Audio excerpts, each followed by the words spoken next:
이재명 대표 계속 먹살이즘, 그러니까. 잘사니즘 이런 얘기 하는데 와닿지 그러니까. 않는 거군요. 아니 와닿지 않는 이유가 말만 뭐냐면 그렇게 하고. 정서의 문제가 아니라 민주당이 만들어내는 법을 보세요. 법을 보면 기업들이 너무 무서워하는 법들을 많이 만들어내잖아요. 네. 뭐 국회의원이 부르면 와서 뭐 기업 비밀도 갖고 와라 이런 그 증인 감정법 예.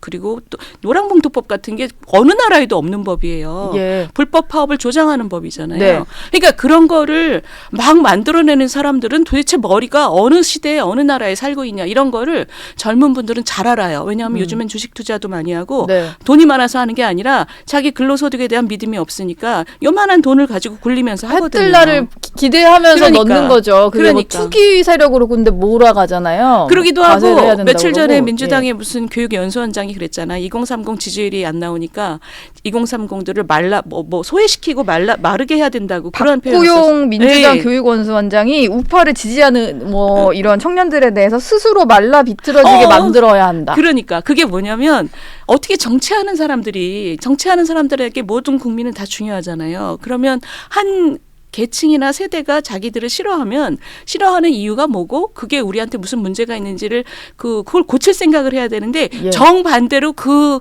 세대를 지금 말라 비틀어지게 해야 한다는 게 뭐냐면 젊은이들이 볼 때는 저 정치 세력은 어마어마한 내로남불의 그 세력이다. 네. 이런 느낌을 가질 수밖에 없어요. 예. 말로는 국민을 위한다고 하지만 어마어마하게 자기들만 옳은 사람, 자기들한테 찬성 안 하면 다 말라 비틀어져야 된다는 예. 얘기잖아요.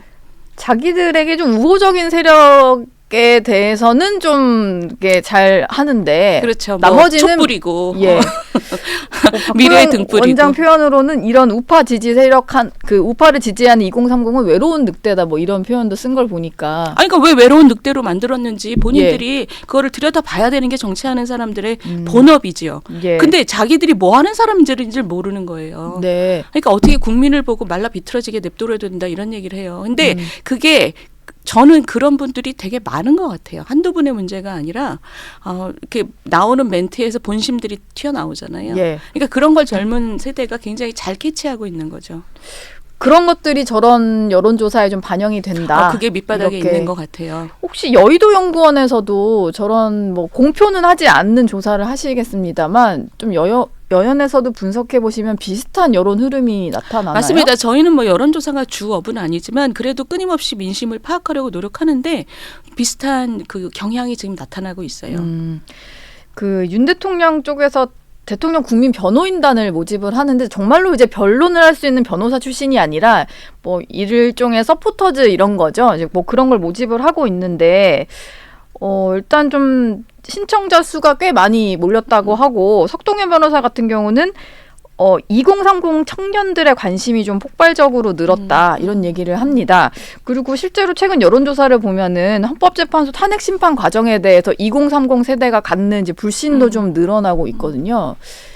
그러니까 그게 예. 저는 그런 것 같아요. 우리 이 헌재가 지금 신뢰를 잃는 건 대단히 유감스러운 일인데 싸다 이런 느낌이 들어요. 예. 그래도 싸다. 당해도 왜냐하면 싸다. 저는 예. 깜짝 놀란 것이 그 한덕수 총리 탄핵 그 정족수 있잖아요. 우원식 의장이 아무 근거도 없이 그냥 본인이 불렀어요. 150이야 그랬어요. 예. 그러면 헌재가 거기에 대해서 대답을 해줘야 되잖아요. 국민들이 그렇죠. 이렇게 많이 묻는데 사실 법조인들도 굉장히 많이 묻고 있거든요. 의견이 분분하잖아요. 그러니까요. 그럼 헌재가 대답을 해줘야 돼요. 국민과 법조인들이 다 왜 150이라고 했냐.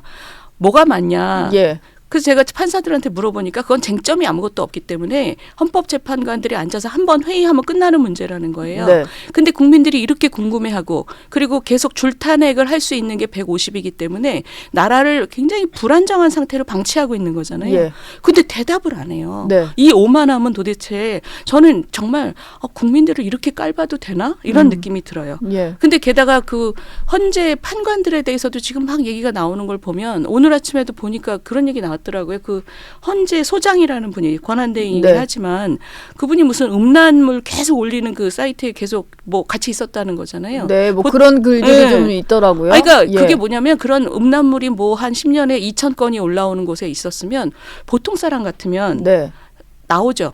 뭐 동문들이 있는 곳이니까 막 야단치기 뭐 했다고 하더라도 본인이 나왔을 거예요. 네, 처단을 그러면서 하겠죠. 본인 그러니까 일반적이면 암묵적으로 항의를 하고 야단치는 느낌. 본인이 법조인이잖아요. 그리고 N번방 이런 거 다 처벌 엄청 받았잖아요. 예. 근데 본인이 그거를 거기다 댓글 달고 그런 그 커뮤니티에서 활동했다는 거는 저는 그러니까 젊은 사람들이 볼 때 이게 어떻게 보일까? 남한테 죄를 주는 재판관들이잖아요. 예. 우리나라의 가장 높은 그 판단을 하는 네. 헌법재판소.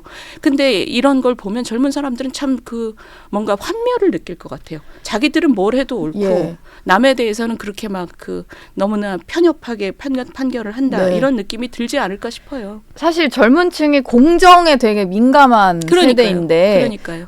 그래서 윤 대통령에게 환호를 했었고 그래서 실망도 했고 뭐 그런 건데 지금 보면은 공정하지 않은 절차들이 그냥 뭐 정치권에서 떠드니까 그런 게 아니라 그냥 일반 국민이 보더라도 저건 왜 저렇게 진행할까 뭐 이런 그러니까요. 생각이 많이 들거든요. 많은 국민들이 많이 실망했고 많이 걱정하지만 그래도 이것이 또 다른 그 대립과 갈등을 낳지 않기 위해서는 제대로 좀 해라. 예. 이런 말씀들을 많이 하고 계시죠. 그런 게 지금 여론에도 좀 나타나는 것 같은데 민주당 일각에서는 계속 여론조사에서의 어떤 문항 때문에 벌어지는 뭐 극렬 지지자만 응답할 수 있는 구조를 만들기 때문이다. 뭐 이런 식으로 좀 분석을 해요. 뭐 그런 조사도 있겠죠. 그렇지만 우리나라 한국 정치사에서 가장 그 중요한 원칙은 뭐였냐면 예. 여론조사 탓을 하는 정치 세력은 항상 내려가는 세력이었어요. 그러니까 본인의 문제가 뭔지를 잘 보려고 하지 않았기 때문에 예. 여론의 어떤 이제 찌질한 거죠.